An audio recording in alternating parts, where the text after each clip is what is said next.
오늘 본문은 지금 방금 읽은 것처럼 예수님께서 이름을 밝히지 않은 어떤 사마리아 여인과 나눈 대화 내용을 기록하고 있습니다.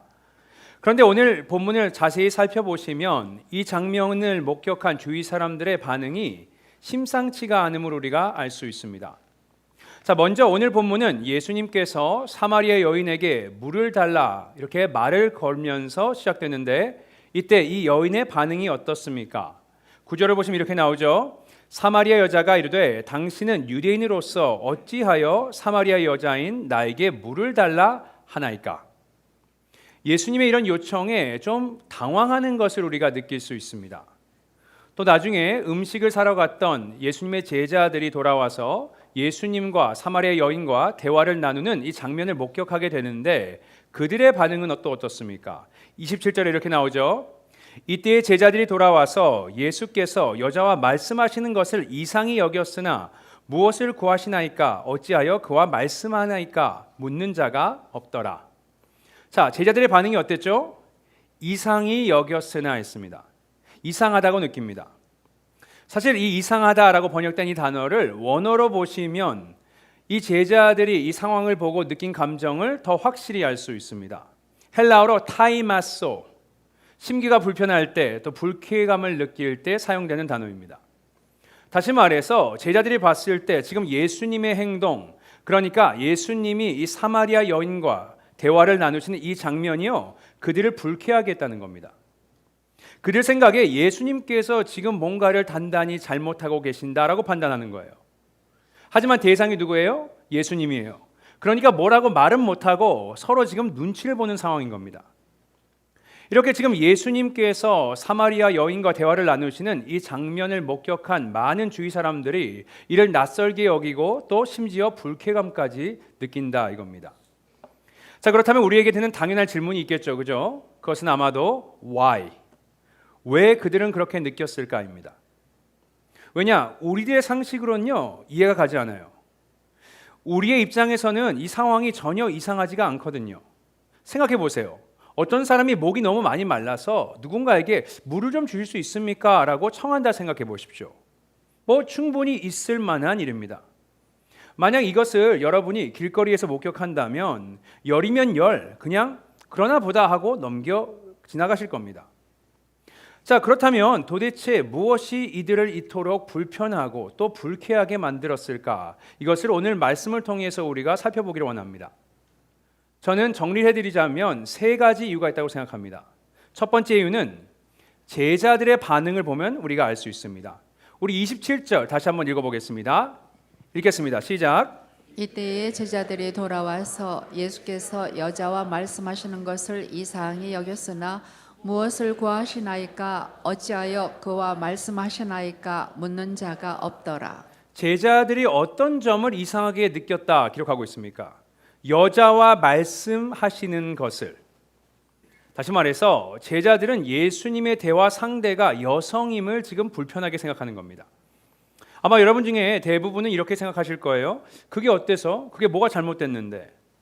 네, 그건요, 21세기에 미국에 살고 있는 저와 여러분의 입장이고요. 당시 1세기로 돌아가서 그때 유대 사회 구조와 또 문화를 고려해 본다면 지금 제자들이 느끼는 이 감정을 여러분이 공감하실 겁니다. 당시 유대 사회는 철저히 가부장적인 사회였기 때문에 남자가 모르는 사람에게 말을 건다, 모르는 여자에게 말을 건다, 이것은 금기시되던 일이었습니다. 그러니까 예수님의 이런 행동을 보고 제자들이 지금 많이 당황한 겁니다. 그들이 생각했을 때 예수님의 행동이 상식 밖에 있으니까요. 자, 사람들이 예수님의 행동을 불쾌하게 느꼈던 또 다른 이유가 있습니다.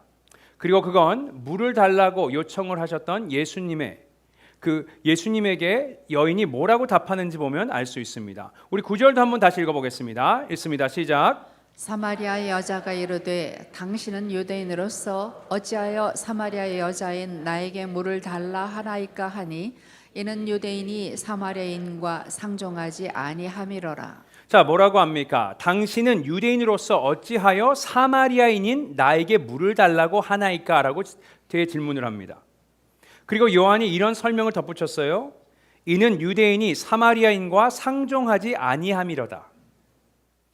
유대인들과 또 사마리아인과의 관계를 언급합니다. 여러분, 상종하지 않는데요. 단순히 관계가 좋지 않다, 좀 껄끄럽다 이런 수준이 아닙니다. 완전히 서로의 존재를 거부하고 관계를 철저히 끊는다는 의미입니다. 이것을 통해서 뭘 알 수 있습니까? 유대인들이 사마리아인들을 얼마나 미워하고 증오했는지 알 수 있는 겁니다. 그리고 당시 유대인들이 사마리아인들을 얼마나 미워하고 증오했는지는 오늘 본문에서도 그 힌트를 얻을 수 있습니다. 자, 3절과 4절에 이렇게 나옵니다.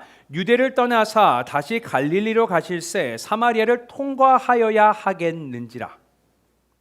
여러분, 요한복음 2장을 보시면 예수님께서 예루살렘을 방문하셨습니다. 왜죠? 6월절 절기를 지키기 위해서. 이제 유대에 위치한 예루살렘 성전을 방문하시고 이제는 북쪽에 있는 갈릴리 가버나움 집으로 돌아가시는 길입니다. 자, 그런데 경로를 어떻게 정하셨어요? 여기 보니까 사마리아를 통과하여야 하겠는지라. 자, 영어로는 이렇게 번역합니다. He had to go through Samaria. 예수님께서요 꼭 사마리아를 통과해서 가시겠다는 겁니다. 예수님께서 의지를 밝히시는 거예요. 꼭 이렇게 하시겠다고. 자, 그런데 좀 의아한 것이 있는데 예수님의 경로를 보고 그 지리를 살펴보면 왜 굳이 이런 말씀을 언급했을까라는 생각이 드는 게 사실입니다. 왜냐? 제가 지도는 없지만 여러분 한번 상상해 보세요. 자, 갈릴리 지역이 북쪽에 있습니다. 또 남쪽에는 유대 지역이 있습니다. 거기에 예루살렘이 있고요. 위에는 북쪽에는 가버나움이 있습니다. 예수님께서 그것을 왔다 갔다 하시는 거예요. 중간에 뭐가 있죠? 사마리아가 있습니다. 그렇다면 집으로 가장 빨리 돌아갈 수 있는 지름길, 합리적인 방법은 뭡니까? 사마리아를 통과해서 직진하는 겁니다. 그런데 왜 이렇게 당연한 말을 내가 꼭 할 거야, 하겠는지라, I had to, 꼭 해야 된다고 말씀을 하시냐 이겁니다. 자, 그건요 당시 상황을 여러분이 아시면 알 수 있는데 유대인들은 사마리아인들이 너무 싫은 거예요. 증오하는 겁니다. 그래서 사마리아인들과 마주치기도 싫어합니다. 그들의 땅에 발을 들여놓는 것조차도 싫어합니다. 그래서 어떻게 합니까? 시간이 훨씬 더 많이 걸림에도 불구하고 그들은 동쪽에 있는 요단강까지 건너서 돌아서 올라가는 겁니다. 이게 며칠이 더 걸려요. 그만큼 유대인들은요 사마리아인들을 혐오했습니다.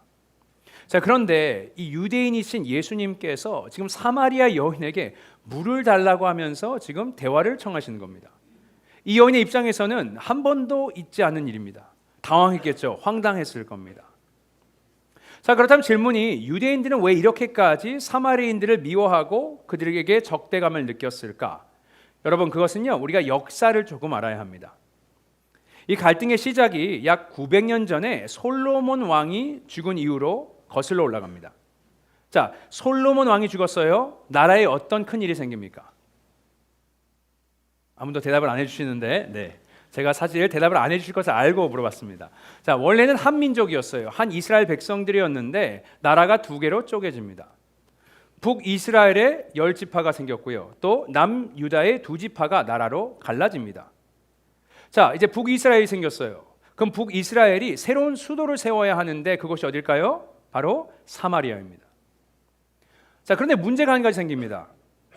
오늘 본문에서도 본 것처럼 예수님과 제자들처럼 이스라엘 백성들은요 절기마다 어디를 가야 되죠? 예루살렘의 성전을 가야 합니다.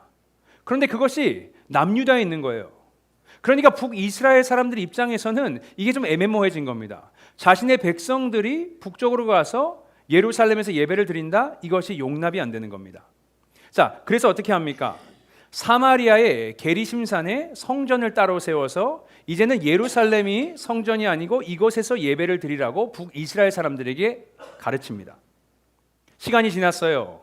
그러니까 자연스럽게 유대인들과 사마리아인들 사이에서 어디서 예배를 드리는 것이 올바른 것인지에 대한 논쟁이 이어집니다. 자, 그래서 이 사마리아 여인이 오늘 본문에서 이런 언급을 하는 겁니다. 20절 읽어보겠습니다. 있습니다. 시작. 우리 조상들은 이 산에서 예배하였는데 당신들의 말은 예배할 곳이 예루살렘에 있다 하더이다. 이렇게 예배 장소가 서로 다르다고 주장합니다. 그리고 722년입니다. 북이스라엘이 아수르에게 멸망을 당하면서 그들의 사이가 더 안 좋아졌습니다. 자, 왜냐? 당시 아수르가 정책이 있었는데 그들이 정복한 지역을 저항을 약화시키기 위해서 그 침략한 국가의 민족 정체성을 없애기 위해서 이주 정책을 펼칩니다. 다시 말해서 이방인들을 사마리아로 보내서 그들과 결혼하게 합니다. 그 일이 실제로 이루어지죠. 그래서 사마리아인들은 이방인들과 혼인하게 되고 그러면서 자연스럽게 그 이방인들의 신을 받아들이게 됩니다. 그리고 종교가 혼합되죠. 자, 그 결과물로 사마리아인들은요, 구약 성경 하나님 말씀에서 예언서는 하나님의 말씀이 아니라고 했고요. 또 시편도 아니라고 했습니다. 오직 모세 오경만이 하나님의 말씀이라고 사마리아인들이 인정하기 시작합니다. 그런데 그것도 유대인들의 모세 오경이 아니고요. 자신들만의 버전을 만들어서 사마리아 오경이라는 것을 만들어냅니다. 자, 말씀을 이렇게 지키고자 노력하는 유대인들, 하나님의 말씀을 사모하고 인정하는 유대인들 입장에서는 정말 하지 못할 것을 한 겁니다. 선을 넘어선 거예요. 자, 그런 이유 때문에 유대인들은 사마리아인들을 이방인만도 못하다고 취급했습니다. 그리고 그들을 뭐라고 불렀는 줄 아십니까? 개라고 불렀습니다. 잡종이라고 불렀습니다. 그래서 그들과 접촉하는 것까지도 꺼려했습니다. 자, 사마리아인들의 입장에서는요, 이런 태도가 당연히 달갑지 않았겠죠. 그들의 태도를 독선적이라고 하면서 갈등이 이어졌습니다. 자, 이런 적대감이 있는 상황에서 다시 말씀드리지만 유대인이신 예수님께서 지금 사마리아 여인에게 말을 거시고 그에게 물까지 달라고 요청하는 그림이 오늘 본문에 있는 겁니다. 너무 파격적인 거예요. 자, 그러니까 사람들이 지금 이 상황을 이해하지 못하고 불쾌함도 느끼는 겁니다. 자, 그런데요, 여러분, 하이라이트가 이게 아닙니다. 또 다른 이유가 있어요. 사실 이 사마리아 여인이 진짜 놀란 이유는 이겁니다. 그건 예수님께서 이 여인의 정체를 알고 계세요. 그럼에도 불구하고 그에게 대화를 요청하신다는 겁니다. 자, 이 여인, 사마리아 여인은 어떤 여인입니까? 한마디로 정리하자면 여러분, 과거가 있는 여인입니다. 자, 그걸 알 수 있는 것이 오늘 본문을 쭉 읽어나가시다 보면 갑자기 예수님께서 이상한 말씀을 하세요. 16절에 보시면 이렇게 얘기하시죠. 이르시되 가서 내 남편을 불러와라. 갑자기 왜 남편을 불러오라 하시나 생각이 들었을 겁니다. 하지만 이 여인이 대답을 해주죠. 자신은 남편이 없습니다. 이렇게 대답합니다. 자, 그러자 예수님께서 뭐라고 말씀하십니까? 우리 18절 읽어볼까요? 읽겠습니다. 시작. 너에게 남편 5이 있었고 지금 있는 자도 내 남편이 아니니 내 말이 참되도다. 자, 너에게 남편이 5 있었고 지금 너와 동거하는 사람도 너의 남편이 아니다 라고 합니다. 여러분, 당시에는요, 이런 상황을 어디서 들어보지도 못한 상황입니다. 그래서 어떤 학자들은 이 여인을 몸을 파는 창녀가 아니었냐 이렇게 추정하기도 합니다. 여러분, 한 가지 확실한 것은요, 이 여인은 성적으로 문란한 삶을 살아왔고 또 도덕적으로도 문제가 많은 여인이라는 겁니다. 그리고 그것이요, 그 사실이 소문이 금세 퍼졌겠죠. 그러니까 마을 사람들이 이것에 대해서 알고 있었던 것 같습니다. 자, 그리고 그건 이 여인이 언제 물을 기르러 왔는지를 보면 우리가 알 수 있습니다. 자, 그게 언젠지 6절 말씀 읽어보겠습니다. 있습니다. 시작. 거기 또 야곱의 우물이 있더라. 예수께서 길 가시다가 피곤하여 우물 곁에 그대로 앉으시니 때가 6시쯤 되었더라. 자, 여기서 6시라고 하면요, 우리가 생각하는 새벽 6시, 오후 6시가 아닙니다. 새벽 6시부터 6번째 시간이라는 의미입니다. 자, 그러면 6 더하기 6을 하면 뭐죠? 12, 정오입니다. 하루 중에 가장 덥고 햇빛이 강한 시간대예요. 특히 중동입니다. 얼마나 더웠겠습니까? 그래서 대부분의 사람들은 외출을 피하고 노동을 피하고 실내에서 보내기도 했습니다. 그런데 그걸 알고도 이 여인이 이 시간대에 물을 뜨러 온 겁니다. 자, 왜 그랬을까요? 이 여인의 입장에서 생각해 보십시오. 이 여인을 바라보는 사람들마다 그 시선이 따가웠을 겁니다. 또 수군거렸겠죠. 아, 이 여인은 이런 일을 한 사람이야. 그게 두려웠을 겁니다. 또 사람들도 그녀와 함께 있는 한 장소에서 있는 것을 꺼려했을 겁니다. 그러니까 자연스럽게 이 여인이 사람들이 가장 안 몰릴 때 그 시간대를 찾아서 물은 마셔야 되니까 그 시간대에 지금 우물에 물을 기르러 온 겁니다. 그러니까 이것을 다 생각해 보면요, 지금 예수님의 이 행동이 이해가 가지 않는 겁니다. 예수님께서는 이 여인의 과거도 이미 알고 계셨고 현재 어떤 삶을 사는지도 알고 계셨습니다. 그럼에도 불구하고 그녀에게 말을 거시면서 물 좀 달라 하시는 겁니다. 자, 그렇다면 예수님께서는 도대체 왜 이렇게 당시의 문화, 사회 규범, 역사적 관습, 도덕적인 기준 모두 거스리는 이렇게 사람들이 이해하고 받아들이기에 힘든 행동을 하셨을까? 이런 질문을 해봐야 합니다. 쉽게 말해서 왜 이렇게까지 무리하면서까지 예수님께서는 이 사마리아 여인에게 물을 좀 달라고 하고 계실까? 이것을 질문해봐야 합니다. 단순히 생각하면 이렇게 생각할 수 있어요. 아, 예수님께서 정말 목이 마르셨구나. 물을 좀 진짜 마시고 싶어 하시는구나. 그럴까요?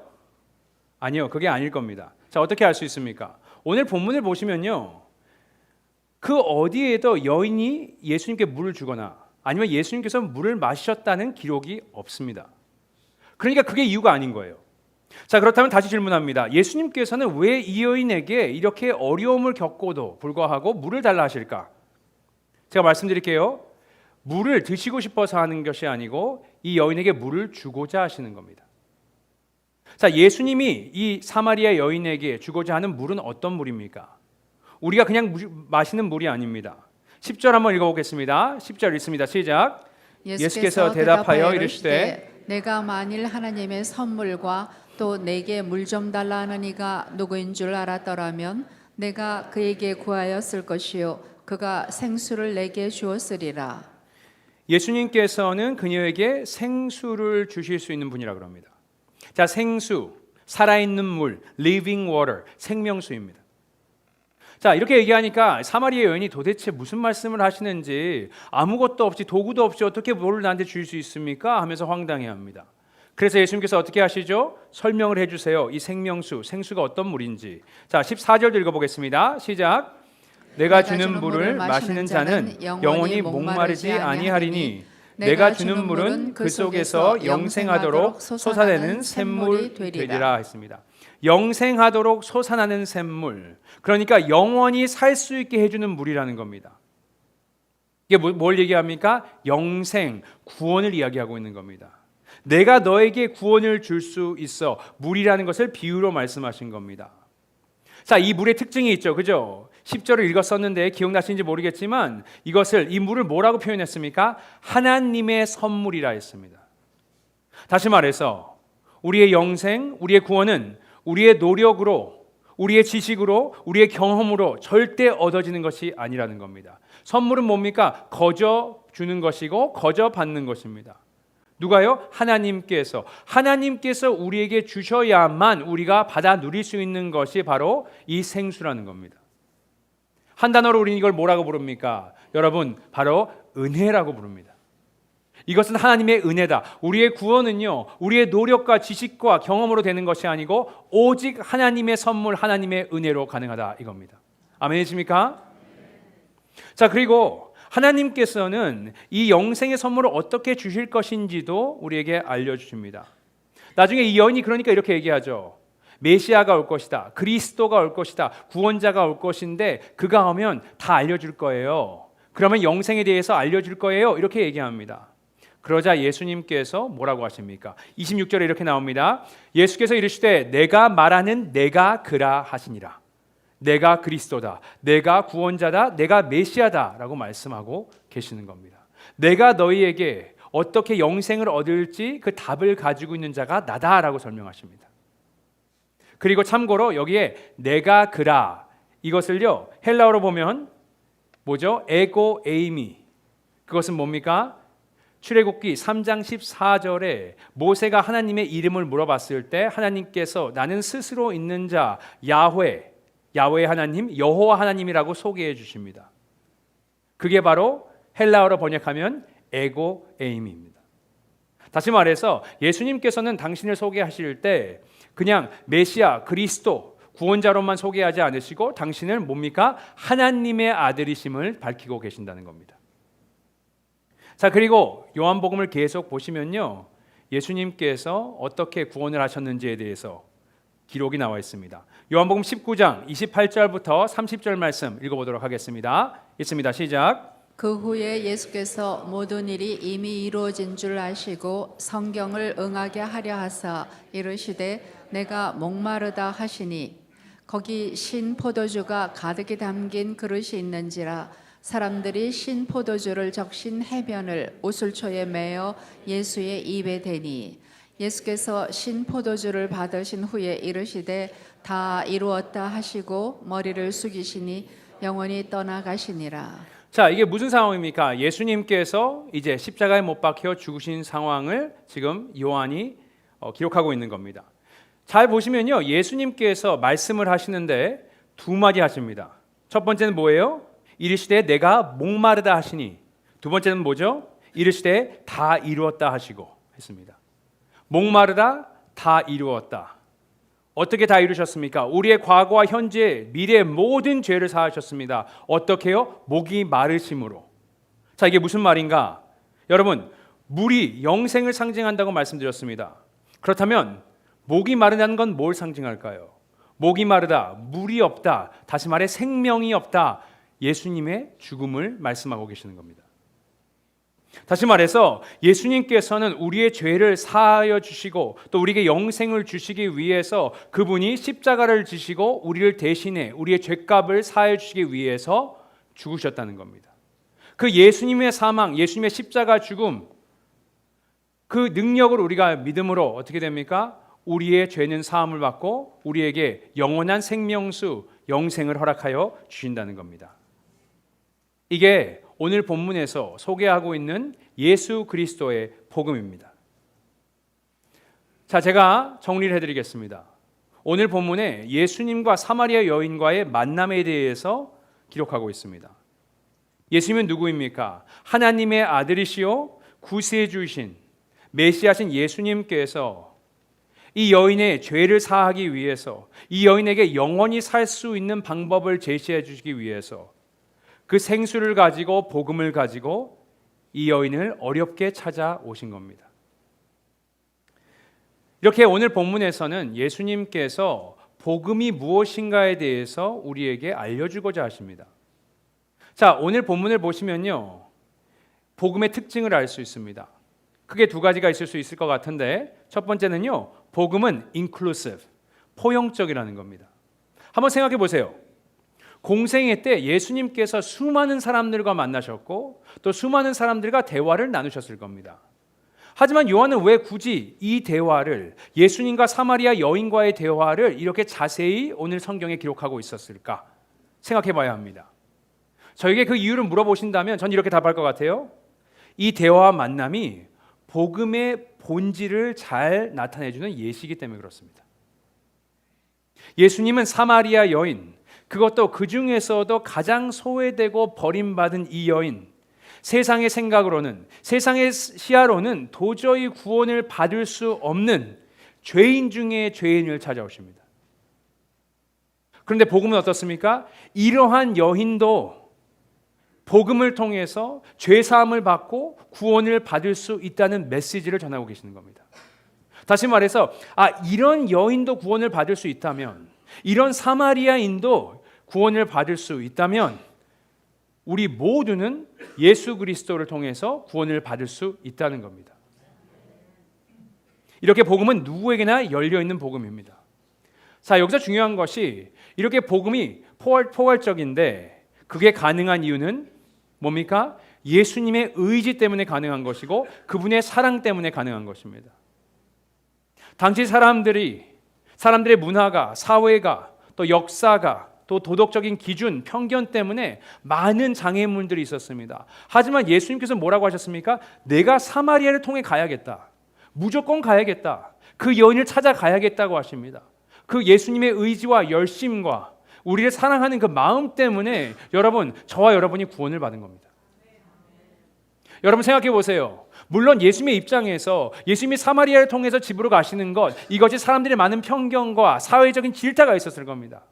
하지만 그렇게 하시죠. 그런데 여러분, 이것보다 더 어려운 게 뭔지 아세요? 주의 주, 왕의 왕이신, 모든 걸 창조하신 하나님의 아들인 예수 그리스도가 하늘에서 이 땅에 우리에게 오셨다는 겁니다. 그 길이 훨씬 더 험난하고 어려운 길입니다. 이게 예수님의 의지입니다. 예수님의 열심입니다. 그것을 통해서 저와 여러분이 구원을 받은 겁니다. 하지만 동시에 여러분 복음은요 exclusive, 그죠? 배타적입니다. 자, 이것이 무슨 내용이냐? 22절 한번 읽어보겠습니다. 읽겠습니다. 시작. 너희는 알지 못하는 것을 예배하고 우리는 아는 것을 예배하노니 이는 구원이 유대인에게서 남이라. 예수님께서 그냥 이것도 괜찮고 저것도 괜찮고 이렇게도 구원받을 수 있고 저렇게도 구원받을 수 있고 그렇게 얘기하지 않으셨습니다. 구원이 아무에게서나 나는 것이 아니고 유대인에게서만 난다고 확실히 말씀하십니다. 참고로 여기서 유대인은요 단순히 유대민족이 특별하다는 말이 아닙니다. 유대인의 혈통에서 메시아가 올 것인데 그를 통해서 구원하실 거라는 겁니다. 여러분, 그게 누구죠? 예수 그리스도. 그래서 요한복음 14장 6절에서 예수님은 당신은 나는 길이요 진리요 생명이니 나를 통하지 않고서는 구원받을 수 없고 아버지께로 갈 수 없다고 정확하게 말씀하고 계시는 겁니다. 여러분, 다른 길이 없어요. 다른 방법이 없습니다. 우리 같은 죄인이 구원받을 방법과 길은 예수 그리스도밖에 없습니다. 이렇게 복음은 어떻습니까? 포용적이면서 동시에 배타적입니다. 자, 그럼 이렇게 포용적이고 배타적인 복음을 접한 이 사마리아 여인은 어떻게 반응했을까요? 여러분, 이 여인이요 예수 그리스도의 복음을 받아들입니다. 어떻게 알아요? 하실 수 있는 분들이 계세요. 왜냐? 오늘 성경의 본문에 직접적으로 이 여인이 예수님을 믿었다거나 아니면 복음을 받아들였다거나 하는 내용이 나와 있지 않습니다. 하지만 이렇게 말씀드리고 싶어요. 수많은 말보다 행동 하나로 다 알 수 있습니다. 자, 어떤 행동입니까? 28절에 이렇게 시작되죠. 여자가 물동이를 버려두고. 자, 어떤 행동을 합니까? 물동이를 버립니다. 이것은 단순히 물을 마시는 통을 버려뒀다가 아닙니다. 상징적인 의미가 있죠. 이제는 예수님께서 주시는 그 생수, living water, 영생을 내가 찾았기 때문에 더 이상 다른 물은 필요가 없다는 것을 지금 상징적으로 나타내주고 있는 겁니다. 여러분, 그리고 그게 다가 아니죠. 예수님 이렇게 믿고 예수님의 복음을 받아들인 이 사마리아 여인이 또 어떤 행동을 합니까? 우리 28절부터 30절 한번 읽어보도록 하겠습니다. 읽습니다. 시작. 여자가 물동이를 버려두고 동네로 들어가서 사람들에게 이르되 내가 행한 모든 일을 내게 말한 사람을 와서 보라. 이는 그리스도가 아니냐 하니 그들이 동네에서 나와 예수께로 오더라. 동네로 나아갑니다. 그리고 다른 사마리아인들에게 예수님이 그리스도셔. 그 복음을 전파하고 다닙니다. 자, 이 대상이 누구입니까? 이 전도의 대상이 누구예요, 여러분? 그동안 그렇게 피하고 회피했고 두려워했던 사람들입니다. 그래서 물을 뜨러 정오에 온 거예요. 마주치기도 싫어하는, 미워하는 사람들이고요. 두려움의 대상들입니다. 하지만 복음이 전파됐어요. 복음을 믿었어요. 그리고 자신의 죄가 정말 사함 받았음을 믿기 시작합니다. 그러니까 이제 껄끄럼 없이 그들에게 가서 복음을 선포하기 시작하는 겁니다. 여러분, 참고로 이 사마리아 여인이요 신약에서 복음을 전한 첫 번째 선교사입니다. 자, 하나님께서는 오늘 본문을 통해서 우리에게 어떤 메시지를 주고 계신다 생각하십니까? 크게 두 가지가 있을 것 같습니다. 첫 번째는요, 우리도 사마리아 여인이라는 겁니다. 우리가 스스로 죄의 문제를 해결할 수 없습니다. 여러분, 죄는요 정말 무겁고 무서운 겁니다. 제가 몇 주 전에 설교할 때 하나님의 손이 누군가를 누른다고 했었잖아요. 그 죄의 무게를 느끼게 하신다 그랬잖아요. 여러분, 그게 은혜인 겁니다. 여러분이 죄를 짓는데 죄책감이 없어요. 여러분 안에 성령님이 아무 행동도 하지 않으신다? 찔림이 없어요. 양심의 가책을 못 느낀다고요? 여러분, 그것은 정말 무서운 일이 벌어진 겁니다. 우리의 죄의 무게를 우리가 느꼈을 때, 우리의 죄가 얼마나 무서운지 우리가 알았을 때, 또 죄의 싹이 사망이라고 하셨는데 우리가 우리의 죄 때문에 지옥을 가야 한다는 것을 우리가 정말 깨달았을 때, 다시 말해서 우리가 사마리아의 여인임을 우리가 깨달았을 때 복음의 능력이 회복되는 겁니다. 이번에 저희가 킹덤 시리즈 집회를 갔습니다. 어떤 형제가 간증을 했는데, 참고로 이 형제가 이번에 결혼을 했어요. 몇 주 전에 결혼을 했습니다. 제가 주례를 봤는데 와이프가 이제 억지로 이 예비 신랑을 교회로 데리고 나왔었습니다. 교회 나온 지 몇 년 된 것 같은데요. 마지막으로 꼭 부탁이 킹덤 시리즈 한번 가달라고 이제 부탁을 해서 이제 가겠다고 하고, 결혼식 날짜를 이거를 그 근처로 겹치지 않게 잘 잡았답니다. 그래서 신혼여행을 킹덤 시리즈로 왔는데, 예. 그리고 이제 몇 주 후에 또 이제 의사를 해서 이제 병원이 필라델피아에 있어서 이사를 갑니다. 그래서 이 시기구나 해서 딱 시기를 맞췄다고 했는데, 남편은 몰랐죠, 물론. 남편이 간증을 하는 겁니다. 자신이 교회를 오래 다녔지만 자신이 죄인인지를 몰랐대요. 물론 머리로는 알죠. 상식적으로는 압니다. 하지만 실질적으로는 몰랐대요. 내가 정말 죄인인가? 죄의 싹이 얼마나 무서운지 생각을 안 해봤대요. 그런데 이번에 자신의 죄가 얼마나 심각한 죄이고 자신이 죄인임을 깨닫고 회개하고 예수님을 영접한 겁니다. 그래서 이렇게 그리스도인이 됐습니다. 여러분, 많은 사람들이 교회를 다닙니다. 교회를 다니니까 자연스럽게 사역도 하게 되고요. 교회를 다니니까 자연스럽게 직분도 받게 됩니다. 그리고 신앙생활을 하죠. 종교생활을 합니다. 하지만 여러분, 안타깝게도 우리 가운데서도 내가 정말 죄인임을 머리가 아니고 내 영이 아는 사람들이 다가 아니라는 겁니다. 우리가 성령님께 기도해야 합니다. 성령님, 나의 죄의 무게와 나의 죄의 무서움을 회복시켜 주세요. 우리가 그것을, 우리의 죄의 무서움과 무거움을 우리가 회복할 때 복음의 능력이 살아나기 시작하는 겁니다. 여러분에게도 여러분이 사마리아인임을 알게 되시는 축복이 있기를 기도합니다. 자, 다음에 또 무슨 일이 벌어집니까? 이 사마리아 여인이요, 예수님을 만났어요. 그러면서 다른 사마리아 사람들을 찾아가서 복음을 전하게 됩니다. 그런데 이것은요, 그 사마리아 여인만 그렇게 하는 것이 아니고요, 사마리아 여인인 저와 여러분도 동일하게 하라고 주님께서 명령을 주셨습니다. 사도행전 1장 8절 말씀 읽어보겠습니다. 읽습니다. 시작. 오직 성령이 너에게 임하시면 너희가 권능을 받고 예루살렘과 온 유대와 사마리아와 땅끝까지 이르러 내 증인이 되리라 하시니라. 자, 내 증인이 되래요. 어디요? 예루살렘, 유대, 사마리아 땅끝까지. 사마리아로 가랍니다. 여러분, 사마리아가 어떤 곳이에요? 사마리아인들이 어떤 곳입니까? 우리와 맞지 않는 사람들, 우리가 미워하는 사람들, 정죄하는 사람들, 동시에 우리에게 두려움을 주는 사람들, 우리를 상처 주고 아프게 했던 사람들이 바로 사마리아인들입니다. 그들에게 가라는 거예요.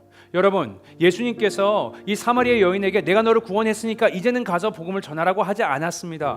뭐예요? 그냥 복음을 받아들였고 그 복음의 그 깊이와 넓이를 알아차린 사람들, 하나님의 은혜를 안 사람들의 그냥 자연스러운 반응인 겁니다. 더 이상 우리의 미움이, 적대감이, 두려움이 우리를 구속할 수 없게 되는 겁니다. 그래서 복음을 통해서 우리가 자유를 얻는 거예요. 그게 복음의 능력입니다. 도저히 용서할 수 없을 것 같은 사람들에게 우리가 그를 위해 기도하고 복음을 전하게 되는 겁니다. 그게 여러분 복음의 능력입니다. 내 힘으로 하는 게 아니에요, 여러분. 성령께서 내 죄를 깨닫게 하시고 나를 찾아오신 예수 그리스도를 내가 인격적으로 만났을 때 그냥 자연스럽게 일어나는 현상입니다. 나를 무시하는 사람들, 나를 핍박하는 사람들을 그를 위해서 기도하기 시작하는 겁니다. 예수님의 영으로. 예수님께서 그들은 아버지 이들이 무슨 일을 하는지 모릅니다라고 말씀하십니다. 스데반이 똑같은 기도를 했어요. 그들을 용서해달라고. 그게 사람의 힘으로 됩니까? 아니요. 성령의 능력으로, 하나님의 능력으로 가능한 겁니다. 여러분, 이게 우리가 갖고 있는 복음의 능력입니다. 여러분, 우리의 구원의 감격이 회복돼야 될 것입니다. 여러분을 찾아오셨던 예수님을 한번 떠올려 보세요. 여러분이 처음 그 복음을 접하셨을 때 그 은혜를 회복해 보세요. 그 생수의 맛이요 얼마나 달콤했는지 떠올려 보세요. 기억해 보세요. 우리가 그렇다면 이제 그 생수를 가지고, 그 은혜와 복음을 가지고 다른 사마리아인들에게 사랑과 진리와 용서로 다가갈 수 있게 될 것입니다. 이렇게 나를 찾아오신 예수 그리스도를 기억하시며 다른 사마리인들에게 찾아가시는 저와 여러분 되시기를 예수님의 이름으로 축복드립니다. 함께 기도하시겠습니다. 이 시간 함께 묵상하며 나아갔으면 좋겠습니다. 오늘 기억하라고 주님께서 말씀하십니다. 우리가 받은 그 은혜가 예수를 만났을 때, 그 생수를 맛봤을 때 그 만족감이 어땠는지 우리 한번 기도해 보시면서 주님께 나아가시는 시간을 갖도록 하겠습니다. 기도하십니다.